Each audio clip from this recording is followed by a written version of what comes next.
பாருக்கு red card கொடுத்த உடனே உங்களுக்கு எப்படி இருந்தது? அத பார்த்த கஷ்டமா உடனே. கஷ்டமா தான் மேடம் இருந்துச்சு. ம். ஏன்னா நான் இருந்திருந்தா அந்த விஷயம் நடந்திருக்காது. ம். என் மேல உயிரா இருக்கும், நல்ல பிரியமா இருக்கும். நான் என் வீட்டு அனுப்பியே பாருங்க, அவ்வளோ அழுகுச்சு. அதெல்லாம் உண்மை ஆமா, மேடம். அழுதாங்க. அழுகனால அவ்வளோ அழுக. ம். அதுக்கு வந்து அவளை ரொம்ப பிடிக்கும். ரெட் கார்டு கொடுத்தப்போ கொஞ்சம் கஷ்டமா தான் இருந்துச்சு, என்னடா அப்படி வாங்கிட்டாங்களே அப்படின்ட்டு. ம். நம்ம இருந்திருந்தோம்னா அந்த ரெட் கார்டு இஷ்யூ போயிருக்காது. ஆக்சுவலா பாரு வந்து பிசிக்கலா யார்ட்டையும் இப்ப நான் இருந்த வரைக்கும் ஸ்ட்ராங்கா இருந்துச்சு. வாய் பேசுமே தவிர யார்கிட்டயும் சண்டைக்கு போகாது.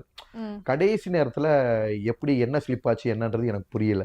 ஓகே. போகாது அப்படி. ஓகே. நாங்க 2 பேருமே இருப்போம்ல. என்னையவே வெறி பார்த்தனால அண்ணே உட்காருங்கண்ணே. 2 பேரும் மாத்தி டெம்ப்டேஷன் பண்றப்ப இதாகும்.